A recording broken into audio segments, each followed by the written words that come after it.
I won't show him mercy. He showed me. Kill the rest.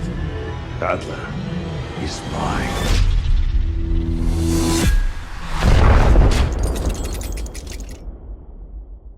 What's going on, everybody? This is dkdynamite, and tonight we're going to be talking about the massive reveal from Treyarch regarding Black Ops Cold War Season 1. We're going to break down the trailer and talk about all the information that a lot of you guys may have missed. They released what is easily the biggest Call of Duty blog post I have ever seen regarding what is going to be included in Season 1. A lot of you probably didn't read through most of it, and we do have some other information that wasn't covered in the blog post, which we are going to be breaking down in just a couple of minutes. Definitely stay tuned. But before we jump into that, be sure to hit that subscribe button down below. And also let me know real quick down below in the comments, how are you feeling about the Season 1 reveal thus far? Did the gameplay trailer impress you? Are you excited by looking at the roadmap? Leave all your thoughts. I'm sure some of you guys may be underwhelmed depending on what mode you wanted more content for, but I know from a content creator's perspective, I'm almost overwhelmed in a good way with how much got announced in just one day. One thing I want to make real clear as well is that people out there saying that Season 1 is essentially the real launch of the game, come on. I mean, look at how much content is in Season 1. If all of this was included at launch of Black Ops Cold War, this would have almost been Black Ops 4 all over again, where there was just way too much going on all at once in all modes, to the point where people get burned out very quickly. And then, if all of that would have released at launch back in November, how would Season 1 have played out then? When would it have released? I'm happy that we got the launch of the game with quite a bit of content across all modes if you do play everything, and we got a solid 3 weeks into that before the start of this massive season. I'm totally okay with it, and we'll be talking more about zombies in a separate video because it is worth its own video in my opinion. There's a lot to say when it comes to what's going on with zombies. Now, I also think even if all this content had released back at the launch of the game, people still would have found something to complain about, because that's how the community is. People still would have said, oh, there's a lot of content, there's some great new experiences in here, but SBMM ruins everything, right? This game sucks. People with room temperature IQ still would have complained, still would have said that. There's no winning with people like that. But hopefully, if you're itching for new content, you do find Season 1 fairly enjoyable. Remember back then when a game came out, you might have gotten 1, 2, maybe 4 DLCs throughout the season, but that was it. Now we're getting these massive updates, high budget CGI trailers, battle passes, crazy updates across all modes. Be grateful for what we have. But earlier today, Treyarch also confirmed that starting tomorrow at 10 a.m. Pacific, you can get both double XP and double weapon XP in Black Ops Cold War as we count down to Season 1. Hopefully that helps you out if you're still going for camos, or if you haven't hit max rank yet, which is currently level 100. It'll be level 1000 once Season 1 begins. We'll talk more about that later. And they also confirmed as a bit of an update that Diamond Camo progress should now be unlocked for all players who've earned it on their weapons. Please restart your game and check again if Diamond hasn't shown up for you yet. And if you're still having a problem, please reach out to Activision support. They should be able to help you out in an efficient amount of time. But luckily, they're trying to tackle this tricky bug, which we never really seen too much before in the past, but for whatever reason has become a problem with Black Ops Cold War. But here's also a pretty massive update. So thanks to the joint effort of Drifter Exclusive Ace, J-God, and Sour Patch Adults, they're going to be making a lot of information public this Sunday morning regarding skill-based matchmaking. So yes, they put in a lot of time, many hours into how skill-based matchmaking works in this game, how to tackle it, and what their thoughts are on how it was implemented into this game. So as he officially tweeted out, Drifter that is, SBMM results are finished being compiled and analyzed. Conclusions and raw data will be published Sunday morning. So for anybody out there that is confused as to how this new performance-based matchmaking works, reverse boosting isn't mentioned in the terms of service for the game as a bannable offense, but maybe they're going to update that. You know, that's to my understanding. Correct me if I'm wrong down below. I know it was mentioned in previous Call of Duty's terms of service, so yes, you did get banned for reverse boosting back in the day, but I'm not sure how it's going to affect the multiplayer community going forward. This could very well be the end of a lot of channels out there that focus on their crazy gameplays, dropping nukes and doing these challenges. This could be the end of that if SBMM isn't at least addressed at some point, but at least this Sunday we'll begin to understand how it exactly works. I'll probably have a video breaking all of it down later this weekend. But now we got this absolutely massive blog post, easily the biggest blog post Call of Duty has ever released regarding Black Ops Cold War Season 1, written by David Hodgson. David, if you ever watched this video, thank you so much for all the time you put into these crazy blog posts with just a ton of information. This is easily the biggest content drop that Call of Duty has seen in quite some time. So I'll leave the blog post down below in the description if you want to read it on your own time, but in an efficient amount of time, I want to read through literally everything and recap every bit of content for those out there that haven't read the blog post, and for those that don't have Twitter, that don't keep up with everything going on with Call of Duty. Surprisingly, yes, there are a lot of people out there that have no idea what's going on. So let me properly introduce you to everything that's going to be in Season 1. Now, with the holidays just around the corner, be sure to use code DYNAMITE if you plan on purchasing any Control Freak products to save 10% off your order. We're getting 3 new operators. The first one is Stitch, the Bane-looking character. He'll be dropping during launch. Now, we're getting 2 other operators that'll release later in season, probably with a mid-season update. We have the Bulldozer and a Xenia character. Now, we're probably going to get, similar to Modern Warfare, mid-season updates every time a new season starts, so maybe a Season 1 Reloaded, with the other content that doesn't drop at launch, and possibly even some other surprises for all modes out there, but we'll just have to wait and see. Now, we're also getting 5 new weapons. At launch, we're getting the MAC-10 SMG and the Groza Assault Rifle, but during the mid-season update, we're going to see the Street Sweeper Shotgun, the Sledgehammer melee weapon, which I'm a huge fan of from Blackout, if you guys remember when they added that in, and we have the Wakashi melee weapon, probably pronounced that wrong, but there you have it, 5 new weapons, and no, the Sledgehammer will not cost $40 as it did back during Black Ops 4. Absolutely hilarious when that happened, but luckily we never saw that again. And we have new multiplayer modes, obviously Gunfight during launch week. I'm very excited for this, and we're going to talk about the Gunfight maps in a bit. We're also going to get Prop Hunt during launch week, and we get a really nice look at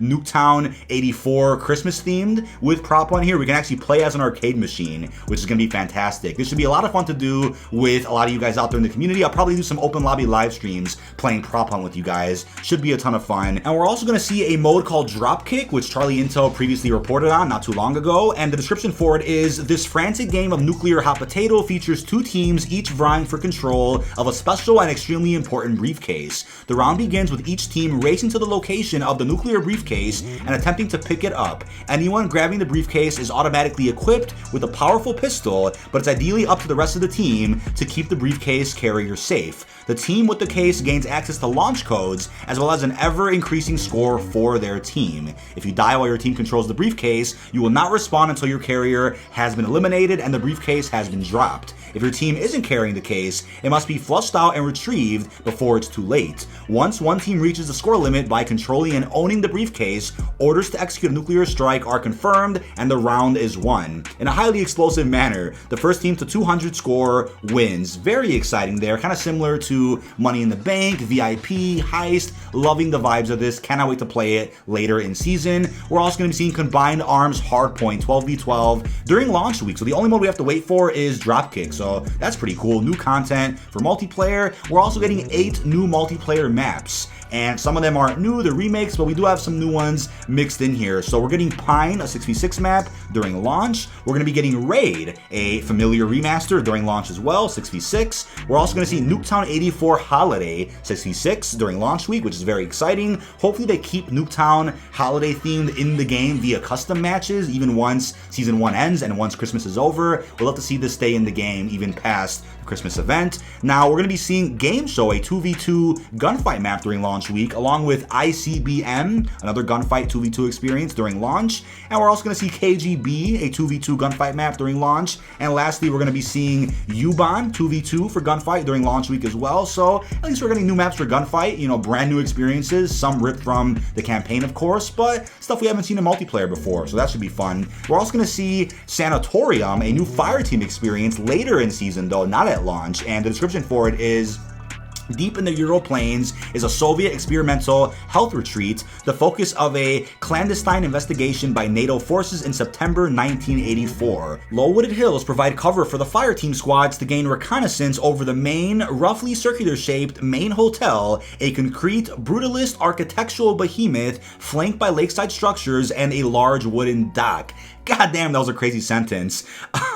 With links to secret testing within State Sanatorium U-23, notes found within the grounds of this sprawling complex indicate a conditioning trial known as Project Golova. So yes, we are seeing a new Fireteam map, but we probably won't see it until some point in January. If you guys are bored of Ruka or Alpine, at least we're getting a new Fireteam map. And also as a reminder, Fireteam will see other game modes in the future aside from Dirty Bomb. When that'll happen is unknown, probably during Season 2, which I'm very excited about. I'm a big fan of Fireteam. Now we're also getting introducing new tools of the trade. Yes, they're adding in a score streak with Season 1, and it's called the Harp, which is essentially the new version of the Orbital VSAT. A lot of people out there have been begging for a VSAT or a hater, something along those lines, and yes, we are finally going to get it with Season 1 at launch week. Before the launch of the game, though, a lot of other kill streaks, or score streaks I should say, also leaked out, and one of them was the Harp, which is what we're seeing now. We also saw the K9 unit and some other things. We'll probably end up seeing a new score streak every single season, which is great news. We never had score streaks added to the game before post-launch. I mean, we kind of got that with Ghost and Advanced Warfare in the form of field orders and being able to upgrade kill streaks, but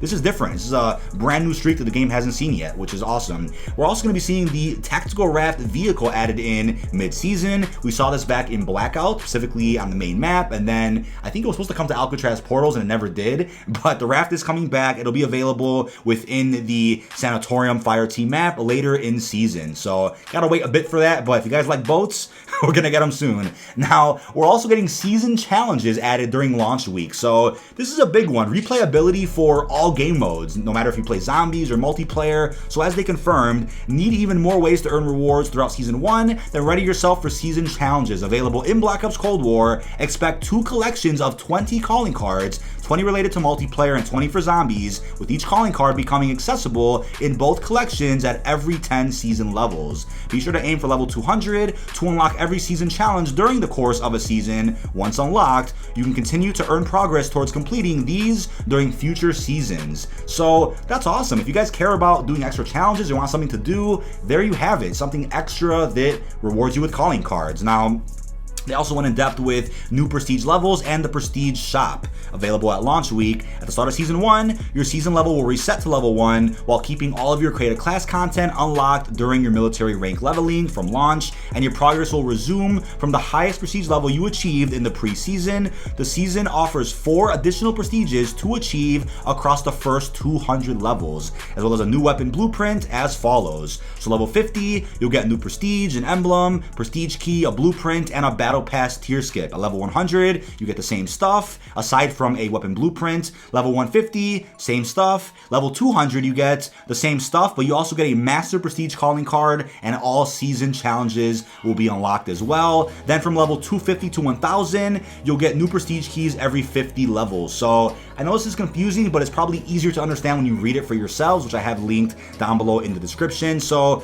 there's a lot. I know it's confusing. It's essentially the officer rank system for Modern Warfare, just with prestige slapped onto the name, but there are more rewards beyond that. Using prestige keys to buy prestige icons, you get blueprints every so often, and you get some really cool mastery challenges unlocked as well. So I'm loving this system, very replayable, and it's great that you can rank up no matter what mode you're playing. So I'm loving that so far. Now when it comes to Warzone, we got a beautiful wallpaper, or something that's wallpaper worthy, I should say, with the Rebirth Island background there. As you could see, it's of course launching right away at release, and they didn't really specify that yes, this is an Alcatraz remake or an Alcatraz reskin. They didn't mention that, but they have a whole storyline for how Rebirth Island makes sense for Black Ops Cold War. I have it linked down below in case you want to read that, but I'm loving the story with it. Everything is canon. From my understanding, Rebirth Island as a map is a prequel to the campaign with how Adler and Stitch first met, but when it comes to the multiplayer maps, when Adler finds Stitch at the mall map from the cutscene, that takes place after the campaign, from my understanding. So it is canon that Adler lived the main events of the campaign itself. Got some beautiful images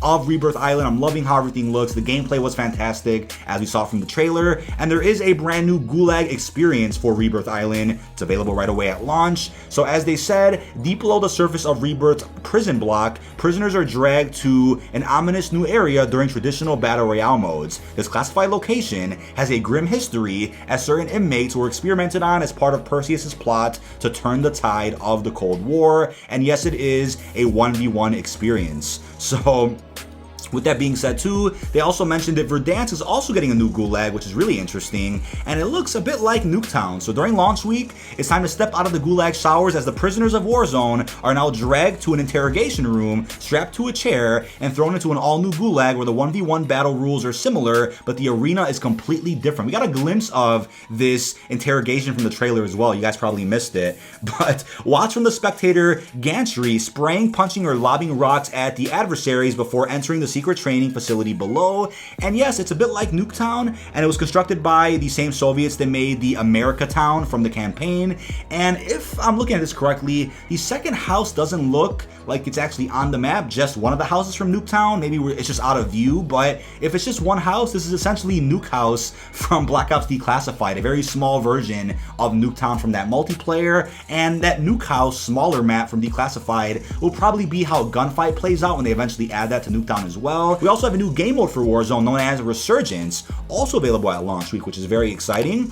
And they said this new game mode for Rebirth focuses on respawning as a key to victory. Scavenge caches and gear up as normal, hunt down other squads and focus on dropping every last one of them. Otherwise, they're liable to respawn and seek revenge. The Gulag is closed, and after taking out an enemy, you'll gain a moment of extreme clarity on where the rest of the enemy team is located. So that's going to be pretty rough gameplay-wise. If you're taken down, there's no time for a Gulag battle. Instead, watch your squad mates and hope they survive for long enough as the Rebirth countdown reaches 0, after which you automatically drop back into the fray. So very similar to Alcatraz portals from Blackout with a bit of a twist on it. We also have a new vehicle that'll be available later in season, the attack helicopter. We got a glimpse of that in the trailer as well. And of course, with this integration of Warzone during launch week, a lot of the operators that are being added to Black Ops Cold War will be available immediately for use within Warzone. 30 Cold War weapons are also being added to Warzone, which is going to make Warzone pretty hectic, but if you're just a fan of Modern Warfare and you want to try out some Rebirth, you can still use all of your Modern Warfare weapons. There's also a progression update, which means they've synchronized everything across all 3 titles, Black Ops Cold War, Modern Warfare, and Warzone. So what this means is that you can play Warzone to level up not only your battle pass, but even your seasonal and prestige rank for Black Ops Cold War. And if you play Modern Warfare multiplayer, you can also level up the Black Ops Cold War battle pass and even your seasonal level from Black Ops Cold War, which is pretty crazy that they've synchronized all of that. So you can play anything you want across these 3 titles and still level up just about everything that you want to. So this is great for all players out there, bringing everybody together. The unification of Call of Duty has officially begun with Season 1, which I'm very, very happy with, so that nobody is left out. And of course, we have a Call of Duty Endowment Challenger Pack, also available at launch, and more coming with the store, including the return of Mastercrafts from Black Ops 4, which to me I'm a big fan of. And obviously most of these will be available through microtransactions to buy with COD points. Maybe we'll see a few Mastercrafts eventually added to a battle pass or as a bit of a free bundle they end up adding in one day. But if you like them in Black Ops 4, they are coming back here for Black Ops Cold War. But please, if you made it this far in the video, tell me this isn't the biggest content drop that Call of Duty has gotten in quite some time. I will again be talking about zombies in a video tomorrow, giving my thoughts on zombies for Season 1 and zombies going forward. But as of right now, this is definitely the most action-packed roadmap that I think Call of Duty has ever released, ever since they started doing roadmaps back during Black Ops 4. But also, there was an update on December the 7th for Black Ops Cold War on all platforms. Make sure you download and install that, since the majority of Season 1 is within that update. So that means when Season 1 releases on December the 16th, the patch they drop for that won't be as big. We'll still feature some new content, and you have to install it, of course, but won't be as big thanks to the essentially early Season 1 update they already dropped a couple of days ago. But that is about it. This has been dkdynamite. Leave all your thoughts down below in the comment section. What do you guys think about Season 1? What are your expectations for the future of Black Ops Cold War? And is there anything in Season 1 that you didn't expect to see? Really hope you've enjoyed, and peace out, everyone.